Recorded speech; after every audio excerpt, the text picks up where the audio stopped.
बिस्मिल्लाहिर्रहमानिर्रहीम। अस्सलाम वालेकुम। आज हम एक्सरसाइज 3.1 के क्वेश्चन नंबर 4 जो है वो करेंगे, जिसके अंदर उन्होंने कहा है कि find approximate increase in volume of a cube if length of its each edge changes from 5 to 5.02।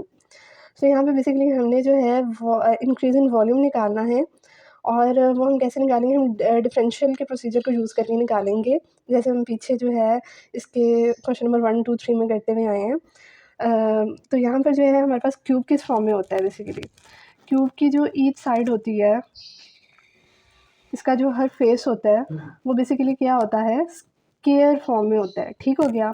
सो हमारे पास जो इसकी हम लेट कर लेते हैं, क्योंकि क्यूब है तो क्यूब की सारी जो लेंथ है ना, इसकी हर साइड की लेंथ जो होगी वो क्या होगी, इक्वल इन लेंथ होगी, क्योंकि ये स्क्वायर फॉर्म में होता है। और हमें पता है जो स्क्वायर होती है उसकी ईच साइड जो होती है वो सेम लेंथ की होती है। Late length of each side कह लें या एच कह लें इज़ इक्वल टू एक्स। हमने हर जो हमारे पास ये जो साइड्स आ रही हैं इसकी, हमने लेट कर लिया कि इसकी किसी भी साइड की लेंथ जो है या एच की जो लेंथ है वो हमारे पास क्या आ रही है, एक्स आ रही है। ये भी लेंथ एक्स है, ये भी लेंथ एक्स है, और बाकी भी सारी एक्स आ रही हैं, ये वाली भी एक्स है। सो यहाँ से जो है हमने अब since we know that volume का जो फार्मूला होता है ऑफ क्यूब वो हम v से रिप्रेजेंट करते हैं, और वो क्या होता है, length into width into height. So यहाँ पे v इज़ इक्वल टू, अगर हम लेंथ और विड्थ और हाइट तीनों सेम आ रही है हमारे पास यहाँ पे, क्योंकि साइड्स की लेंथ जो है हमने x लेट सपोज किया है, तो लेंथ की जगह क्या आ जाएगा, x आ जाएगा। विड्थ की जगह ये जो विड्थ है इसकी वो क्या आ जाएगी, चौड़ाई, वो भी x आ जाएगी। एंड देन जो हाइट है इसकी वो भी हमारे पास क्या आ जाएगी, x। सो यहाँ पे v इज़ इक्वल टू भी आ जाएगा x का क्यूब। सो यहाँ पे हम उन्होंने कहा हुआ है कि अगर हमारे पास क्यूब जो हमने ली है, if length of its each edge changes from 5 to 5.02, मतलब उसकी एक्चुअल लेंथ क्या है, 5। सो हम यहाँ पे लेट करेंगे कि x इज़ इक्वल टू क्या है, 5। अब स्मॉल चेंज करेंगे, x प्लस डी एक्स करेंगे तो वो हमारे पास क्या आ रही है, 5.02। मीन्स डी एक्स हमारे पास क्या हो जाएगा, एक्स उधर जाके माइनस हो जाएगा, तो 5.02 माइनस एक्स की जगह हम एक्स की वैल्यू सब्स्टिट्यूट कर देते हैं 5। सो वो हमारे पास क्या आ जाएगा, 0.02। सो ये हमारे पास डी एक्स की वैल्यू आ गई। सो अब हम क्या करेंगे, इस इक्वेशन नंबर 1 को, इक्वेशन नंबर 1 इम्प्लाइज, यहाँ से हम इस इक्वेशन को डिफ्रेंशिएट कर लेंगे with respect to x. So d v over d x is equal to, यहाँ पर डी ओवर डी एक्स किसके रिस्पेक्टिवली, हम x के रिस्पेक्टिवली डिफ्रेंशिएट कर रहे हैं। सो यहाँ पे d v over d x is equal to, यहाँ पे पावर रूल का फॉर्मूला लगेगा, पावर स्टार्ट में और पावर में से -1 करेंगे तो ये हमारे पास क्या आ जाएगा, 3x square. So d we is equal to 3x square, d x इधर डिवाइड हो रहा था उधर जाके मल्टीप्लाई हो जाएगा। अब हम इसके अंदर जो है ना x और डी एक्स की वैल्यू सब्स्टिट्यूट कर देते हैं। सो 3 इंटू एक्स जो है हमारे पास ईच एच की लेंथ क्या है, 5। सो 5 का स्क्वायर, और डी एक्स जो है हमने जो निकाला है वो क्या निकाला है, 0.02। सो यहाँ से हमारे पास D we is equal to क्या आ जाएगा, इनको हम 5 का स्क्वायर जो होता है 25 होता है, 25 को 3 से मल्टीप्लाई करके 0.02 से मल्टीप्लाई करेंगे, so it will become 1.5 cubic units. अब हमें पता नहीं है ये वॉल्यूम हम सेंटीमीटर में ले रहे हैं, मीटर में ले रहे हैं, किस चीज़ में ले रहे हैं, यूनिट क्या है। सो हम यहाँ पे क्यूबिक यूनिट जो है वो हम यूज़ करेंगे, और ये जी हमारा आंसर है। ये हमने जो है अप्रॉक्सीमेट इंक्रीज इन वॉल्यूम निकाल लिया।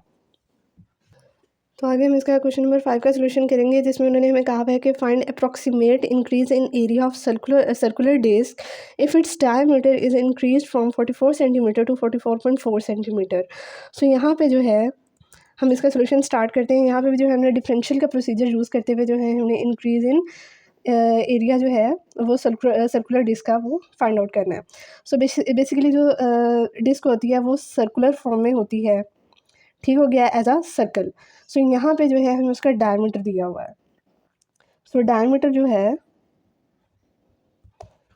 Is equal to d is equal to, हमें क्या दिया हुआ है, एक्चुअल डायमीटर जो है उसका क्या है, 44 सेंटीमीटर।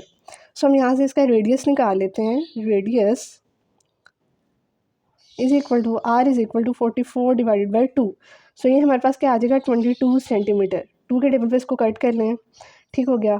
अच्छा, हमारे पास जो होता है, हमने यहाँ पे एरिया का जो एरिया ऑफ सर्कुलर डिस्क है उसका फॉर्मूला क्या होता है, since we know that area of circular disc is equal to, A से रिप्रेजेंट कर लेते हैं उसे पाई आर स्क्वायर। सो यहाँ पर जो है हम एरिया ऑफ सर्कुलर डिस्क का फॉर्मूला यूज़ करेंगे, इसको डिफ्रेंशिएट करेंगे। जब डिफ्रेंशिएट करेंगे तो यहाँ पे आर जो रेडियस है उसका डेरिवेटिव भी डी आर इधर आएगा। सो हमें आर चाहिए, आर हमने निकाल लिया है, डी आर की वैल्यू चाहिए तो वो हम निकाल लेते हैं, क्योंकि हमें यहाँ पे इंक्रीज़ दिया हुआ है डायमीटर के अंदर, उससे जो है हमारे पास डी आर की वैल्यू भी निकल आएगी। सो वो हम फार्मूले के अंदर सब्स्टिट्यूट करेंगे और फिर हम अपना जो है इसकी वैल्यू निकालते हैं। यहाँ पे हमारे पास जो है आर प्लस डी आर, जब हम रेडियस के अंदर स्मॉल चेंज इंट्रोड्यूस करवा रहे हैं तो वो उन्होंने हमें क्या बताया कि 44 सेंटीमीटर, मतलब हमारे पास डायमीटर जो था वो था 44 सेंटीमीटर। तो वो कितना हो गया, चेंज हो के 44.4 सेंटीमीटर। सो यहाँ पे क्या होगा 44.4 डिवाइडेड बाई 2, क्योंकि हमने जो है डायमीटर हमारे पास क्या होता है, सेंटर से ये हमारे पास दो एजेस अगर हम लें, 2 पॉइंट लें सर्कल के, उनके सेंटर से भी वो लाइन पास करे और सर्कल के 2 पॉइंट्स को भी टच करे, ये जो पूरी लेंथ होती है हमारे पास क्या होती है, डायमीटर होती है। तो इसका जो हाफ होता है ना, ये वाली लेंथ, दिस वन, इसको हम क्या कहते हैं, रेडियस, ये हाफ लेंथ। सो हमने यहाँ पे जो है, क्योंकि डायमीटर गिवन था तो डायमीटर का हाफ करेंगे तो हमें रेडियस जो है ना स्मॉल चेंज के साथ वो मिलेगा। सो यहाँ पे r plus d are is equal to, इसको जब हम डिवाइड करेंगे तो ये हमारे पास 22.2 आएगा। सो डी आर को हम इधर ही रहने देते हैं और आर जो है उधर जाके माइनस हो जाएगा। D are is equal to, r की वैल्यू सब्स्टिट्यूट करेंगे 22.2 माइनस 22, तो ये हमारे पास क्या आएगा 0.2 सेंटीमीटर। सो ये हमारे पास डी आर की वैल्यू आ गई। अब हमने पीछे जो है एरिया का फार्मूला लिखा था, एरिया ऑफ सर्कुलर डिस्क का फार्मूला, जो कि सर्कल का भी फार्मूला होता है पाई आर स्क्वायर। अब हम इसको डिफ्रेंशिएट करेंगे with respect to R. So यहाँ पे D over D R pi R square. So यहाँ पे D A over D are is equal to, यहाँ पे जो है हमारे पास पाई जो है एक कांस्टेंट टर्म है, इसकी वैल्यू होती है 3.14 समथिंग। सो ये जो है हम बाहर आ जाएगा। आर स्क्वायर पर जो है हम डेरिवेटिव का फार्मूला अप्लाई करेंगे, पावर रूल का फार्मूला लगेगा, 2 स्टार्ट में, पावर में से -1 करेंगे। सो ये आ जाएगा d a is equal to, यहाँ पे 2 जो है स्टार्ट में लिख लेते हैं, 2 पाई आर की पावर 1 रह जाएगी।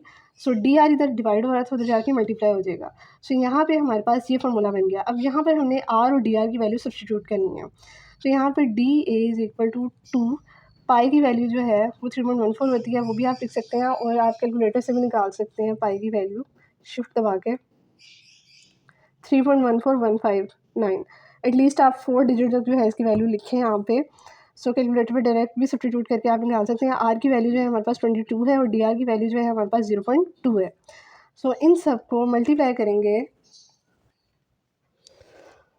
तो हमारे पास आंसर आ रहा है ये 27.6460।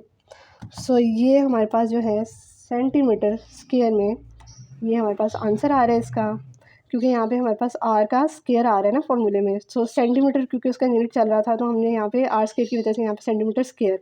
और आपको पता भी होगा एरिया का जो फार्मूला होता है उसकी अगर हमारे पास जो यूनिट होता है वो सेंटीमीटर स्क्वायर होता है। सो ये आपने ध्यान रखना है, जो यूनिट है वो लास्ट में लिखा करें क्वेश्चन में। और ये भी इसके जो पार्ट्स हैं इंपॉर्टेंट है, 4 वाला ज़्यादा इंपॉर्टेंट है।